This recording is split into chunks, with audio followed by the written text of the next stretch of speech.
కేటీఆర్ గారు ఈ నోటీసులకు సంబంధించి రెస్పాండ్ అవుతూ ఆయన నేను హాజరవుతానన్నారు. ఎప్పట్లనే కాంగ్రెస్ గవర్నమెంట్ మీద రేవంత్ రెడ్డి గారి మీద కూడా దుమ్మెత్తిపోశారు. అయితే ఆయన ఒక పాయింట్ ని రైజ్ చేశారు. నేను మీడియా టీవీ ఛానళ్ల లైవ్ లో లై డిటెక్టర్ టెస్ట్ కి నేను సిద్ధంగా ఉన్నాను. ఇదే ఏసీబీ కేసు ఓటుకు నోటు కేసులో మీ మీద కూడా ఉంది కదా, మీరు కూడా రావాలి, ఇరువురం కలిసి టీవీ ఛానల్లో లైవ్ సమక్షంలోనే జడ్జి దగ్గర ఈ రకంగా లై డిటెక్టర్ టెస్ట్ కి సిద్ధంగా ఉందాము అంటూ సవాల్ విసిరినటువంటి పరిస్థితి. ఏంటి సవాళ్ళు దేనికి? అంటే డైవర్ట్ చేయడానిక, మా మీదే కాదు మీ మీద కూడా కేసులు ఉన్నాయి అని చెప్పి గుర్తు చేయడానిక ప్రజలకి? వాస్తవాలు బయటపడాల్సిన అవసరం ఉన్నది. ఇప్పుడు వీళ్ళు బీఆర్ఎస్ పార్టీ మేము 10 సంవత్సరాలు అధికారంలో ఉన్నాం. ఇప్పుడు వీళ్ళు అధికారంలో ఉన్నారు. వీళ్ళే కదా మేము ఏం తప్పులు చేసినామో ఒక చర్చా వేదిక పెట్టమనండి, ఒక అసెంబ్లీని పిలవండి. ఇగో మీ ఆయంలో ఇగో గిన్ని తప్పులు జరిగినాయి, గింత అవినీతి జరిగింది, ఈ రంగంలో ఈ అవినీతి జరిగిందని వీళ్ళే గొజల స్కామ్ అన్నారు, వీళ్ళే ఫోన్ ట్యాపింగ్ అన్నారు, వీళ్ళే కాళేశ్వరం అన్నారు, వీళ్ళే రకరకాల వీళ్ళే ఈ ఫార్ములా అన్నారు, వీళ్ళే అన్ని రకాల స్కాముల పేర్లు చెప్తూ వీళ్ళు డైవర్షన్ చేస్తున్నారు తప్ప అసలు దొరికింది ఎవరండి? ఓటుకు నోటు పద్ధతిలో అడ్డంగా 50 లక్షలతోటి నోట్ల కట్టలతో దొరికిన దొంగ రేవంత్ రెడ్డి కదా.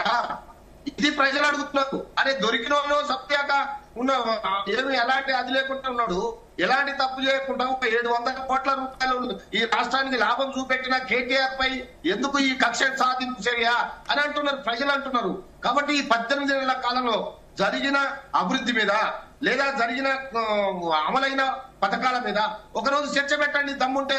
వీళ్ళకు దమ్ము లేక చేతగాక పరిపాలన చేతగాక ప్రజల్ని నిందిస్తూ ప్రజల మీద అడ్డగోలుగా వాళ్ళని ప్రతి వాళ్ళని ఏమన్నా అంటే కథం సోషల్ మీడియా వాళ్ళ ఏదైనా చిన్న ట్వీట్ పెడితే ఈ మధ్య మా దగ్గర కూడా మధ్య నియోజకవర్గంలో ఒకరు చిన్న ట్వీట్ పెడితే వాళ్ళ మీద కేసులు పెట్టేసిండు.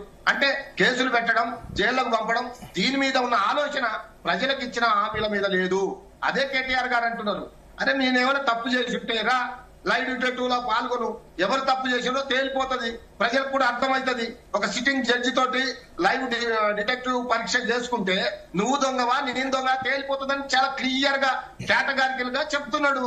మరి దీనికి సిద్ధపడి రావాలా సీఎం? నిజంగా నీకు దమ్ము ధైర్యం ఉంటే, నువ్వు దొంగ కాకుంటే, నువ్వు నోటుకు ఓటు కేసులో దొరకకుంటే వచ్చి మాట్లాడు. అది చేయకుండా హామీలు నెరవేర్చకుండా నాకు చేత కావడం లేదు, నాకు ఎవరు అప్పు ఇవ్వడం లేదు, నా పని అయిపోయింది, మీ సాగు మీరు సాగండి, ఉద్యోగుల్ని నిరుద్యోగుల్ని అన్ని కూడా ఇలా దాటవేసే ద్వారా 18 నెలలు అయింది. మీరు బాండ్ పేపర్లలో వెంటనే డిసెంబర్ 9 అన్నారు, అన్ని పోయినాయి, 100 రోజులు అయినాయి, అన్ని పోయినాయి, ఒక్క హామీ కూడా నెరవేర్చలేదు. చివరికి ముసలి వాళ్లకు వృద్ధులకు ఇచ్చే 4,000 పెన్షన్ కూడా ఇప్పటి వరకు ఇవ్వలేదంటే మీరు ఎంత దౌర్భాగ్య పరిస్థితిలో ఉన్నారో, మీరు ఎలాంటి పరిపాలన పరిపాలిస్తున్నారో ప్రజలకు అర్థమైంది. అందుకే ప్రజలకు చాలా కోపంగా ఉన్నారు. అందుకే మీరు ఎన్నికలు పెట్టడానికి కూడా భయపడుతున్నారు. ఎన్నికలంటే కూడా భయపడుతున్నారు, ఎందుకంటే మీకు అయిపోతుంది, మీ పని అయిపోతుంది అని. అందుకనే నేను ఇప్పటికైనా ఏమంటున్నా, ఈ డైవర్షన్ పాలిటిక్స్ బంద్ పెట్టండి. కేసీఆర్ గారి మీద, కేటీఆర్ గారి మీద, హరీష్ రావు గారి మీద కేసులు పెట్టి ఏదో సాధిస్తాం, పైచాచిక ఆనందం పొందుతాం అంటే ఖచ్చితంగా ప్రజలు కర్రు కాల్చి ఓత పెట్టరు. అది కాదు, మీరు ఇచ్చిన హామీల కోసం పనిచేయండి. ఏమైతే హామీలు ఇచ్చారో 2,500 మహిళలకు అన్నారు, ఇంతవరకు అతి లేదు గతి లేదు. తులం బంగారం అన్నారు, స్కూటీలు అన్నారు, ఎన్ని ఉన్నాయండి? ఒక్క దాని మీద కూడా కనీసం దాని మీద చర్చ లేదు. తెలంగాణ ఉద్యమకారులకు 250 గజాల స్థలం ఇస్తా అన్నారు, ఏది? వాళ్ళు చనిపోయిన వాళ్ళకు 25,000 రూపాయలు పెన్షన్ ఇస్తా అన్నారు, ఏది? కాబట్టి ఇవన్నీ చేయకుండా బీఆర్ఎస్ అది మేము కొన్ని చేయలేదు కాబట్టి ఓడిపోయినాము. కేటీఆర్ గారు ఇస్తున్న సవాలుకు సంబంధించి మనం ఒకసారి కాంగ్రెస్ దగ్గర ఆన్సర్ తీసుకున్నారు. అహ్మద్ గారు, కృష్ణతేజ గారు కేటీఆర్ గారు సవాల్ క్లియర్ గా ఉంది. ఏంటి మీ ముఖ్యమంత్రి గారు రెస్పాండ్ అవుతారా ఆ సవాలుకు సంబంధించి? ఆల్రెడీ నేను ఇంకో ఛానల్ చెప్పడం జరిగింది. ఆల్రెడీ ముఖ్యమంత్రి గారు కార్యాలయం నుంచి మిగతా మా పిసిసి వారికి ప్రెసిడెంట్ గారు కూడా చెప్పడం జరిగింది. నిజంగా లై డిటెక్టర్ పరీక్షకి రమ్మంటే, గతంలో డ్రగ్స్ కేసు గురించి రమ్మంటే రాలేదు, దానికి సెలబ్రిటీస్ తో ఉన్న లింక్స్ గురించి మాట్లాడడం రమ్మంటే రాలేదు. ఇప్పుడు లై డిటెక్టర్ అంటున్నారు. అన్నిటికీ మేము వస్తాం, ఆయన అన్నిటికీ వస్తాడా? మరి లై డిటెక్టర్ కి చెప్పమనండి.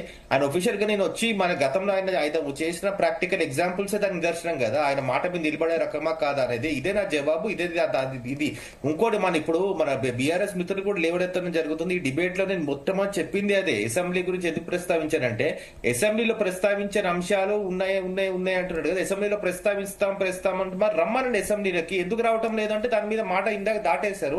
ఇప్పుడు ఆయన్ని దాని మీద చర్చించడానికి ఒక వేదిక కూడా లేదని చెప్పుకుంటున్నారు. అసెంబ్లీలోకి రాన ప్రతిపక్ష నాయకుడు దేశంలో ఇక్కడ ఉన్నారంటే ఇక్కడ మన రాష్ట్ర ప్రతిపక్ష నాయకుడే. ఇంకోటి కేటీఆర్ గారు నిజంగా ఈ రోజు లైట్ డిటెక్టర్ టెస్ట్ వస్తా ఇంకోటి వస్తా అంటే ఇవాళ ప్రజలు ఎన్నుకున్నది ఆయనని ప్రతిపక్ష పాత్రలో ఉండి ప్రజల సమస్యల మీద పోరాటం చేయమని. ఆ లైట్ డిటెక్టర్ల టెస్ట్ రా, దానికి రా, దీనికి రా అంటే అన్నిటికీ ఆయన గతంలో చేసిన ట్రాక్ రికార్డ్ ఒకసారి గుర్తు పెట్టుకోవాలండి. ఎందుకంటే ఇదే బీఆర్ఎస్ మిత్రులు అదే పార్టీ పైన నిజంగా తరఫున మాట్లాడుతున్నప్పుడు లైట్ డిటెక్టర్ టెస్ట్ కేటీఆర్ గారు రమ్మంటే ఒక మంత్ని లైట్ డిటెక్టర్ రమ్మంటారని వీళ్ళే అంటారు. ఒక light detector personal light detector కి లీగల్ శాంక్టిటీ ఏముందని వీళ్ళే అని చెప్తారు. ఎందుకు చెప్తున్నానంటే ఆ రోజు మాట ఈ రోజు ఎందుకు తీస్తున్నానంటే ఒకటే మాట అండి, ఇవాళ వాళ్ళు అన్ని లైట్ డిటెక్టర్ గతంలో జరిగిన ఉదంతాలు కేటీఆర్ ఎక్కడెక్కడ మేము టెస్ట్ రమ్మన్నామో డ్రగ్స్ టెస్ట్ నుంచి మొదలు పెట్టుకుని లైట్ డిటెక్టర్ వేరే రకరకాల టెస్టులు అన్నిటికైనా వస్తా అంటే మేము కూడా దానికి తగిన విధంగా స్పందిస్తాం. ఇదే మా ఆన్సర్ దీనికి. ఓకే కృష్ణదాస్ గారు, బాలగారు ఏం చెప్తారు? వీళ్ళైతే సవాలు విసురుకుంటున్నారు. అసలు సుప్రీంకోర్టు గైడ్ లైన్స్ ఏమున్నాయి? యాజ్ అడ్వకేట్ గా చెప్పండి, లైట్ డిటెక్టర్ టెస్టుల గురించి వీళ్ళు అడిగిన వెంటనే అయిపోతుంది ఇవన్నీ? సార్, లైవ్ డిటెక్టర్ అనేది బేసికల్గా ఏంటంటే ఇట్స్ కొలాబరేటివ్. సమ్ టైమ్స్ మీకు ఫోరెన్సిక్స్లో ఎక్స్ట్రీమ్ లెవెల్కి వెళ్ళినప్పుడు నిజం ఎంతవరకు తెలుస్తుంది ఏంటనేది అది పర్సువేషన్ తీసుకుంటారు. నిజంగా చెప్పాలంటే భారతదేశంలో నార్కో అనాలిసిస్ అనేది జనరల్గా అంటారు. దేనికోసం అంటారు అంటే అతను కాన్షియస్లో ఉన్నప్పుడు అసలు ఏమేమి చేశారు ఏంటని తెలుసుకోవడం కోసం. రెస్గెస్ట్ అనేది అప్లై చేస్తారు, అంటే ట్రూత్ కమ్అట్ చేయడానికి.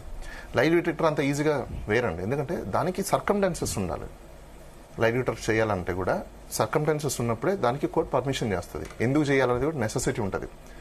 అంటే ఇన్వెస్టిగేషన్లో ఇంట్రాగేషన్లో రాని క్వశ్చన్స్ ఇంకా కొన్ని లైవ్ డిటెక్షన్స్లో వస్తాయని అనుకున్న సందర్భాల్లోనే అప్పుడు ప్రాసిక్యూషన్ వాళ్ళు అప్లికేషన్ పెట్టుకుంటే దెన్ అప్పుడు కోర్టు పర్మిట్ చేస్తుంది. కానీ ఊరికే ఏదో నేను కూర్చొని లైవ్ డిటెక్టర్కి వచ్చాను నువ్వు చూసుకుందాం, లేకపోతే నువ్వు వచ్చాను నువ్వు చూసుకుందాం అంటే ఫస్ట్ ఆఫ్ ఆల్ మీరందరూ తెలుసుకోవాల్సిన విషయం ఏంటంటే మీరు రాజకీయ నాయకులా లేకపోతే ఏ సమాజంలో మీరు ఉన్నారు? మీరు చదువుకున్న అందరు పీజీలు చేశారు, యూజీలు చేశారు, గ్రాడ్యుయేషన్స్ అయి ఉన్నారు.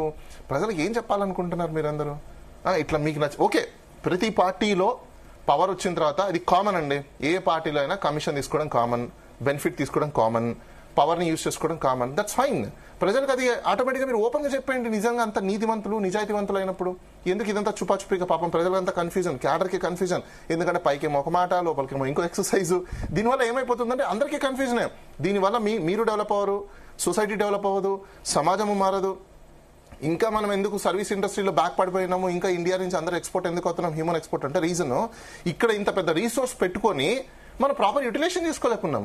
సరే, ఒక మనిషికి 100 కోట్ల ఎకరాలు ల్యాండ్ సీలింగ్ యాక్ట్ ఉందండి, అయినా కూడా 100 ఎకరాలు తీసేసుకుంటున్నారు. ఏం చేసుకుంటారండి? నాకు అర్థం కాదు. 100 ఎకరాలు పెట్టుకుని మీరు ఫామ్ హౌస్లకి 100 ఎకరాలు ఏం జరుగుతుంది అంటే ఈ లైవ్ డిటెక్టర్స్ ఇవన్నీ ఏంటంటే ఓన్లీ వీళ్ళకు మీడియాలో మాట్లాడుకోవడానికో లేకపోతే ఇలాంటి చిట్ చాటింగ్ పనికొస్తుంది తప్ప వాస్తవంగా లీగల్ శాంటిటీ అయితే అది వర్కౌట్ అయ్యేది కాదు. అది కోర్టు ఆర్డర్ చేయాలి, అంత ఈజీ కాదు. లైవ్ ఇప్పుడు నేను మీరు కూర్చొని లైవ్ డిటెక్టర్ పెట్టుకుందాం అంటే లైవ్ డిటెక్టర్ ఎప్పుడు పెట్టాలి?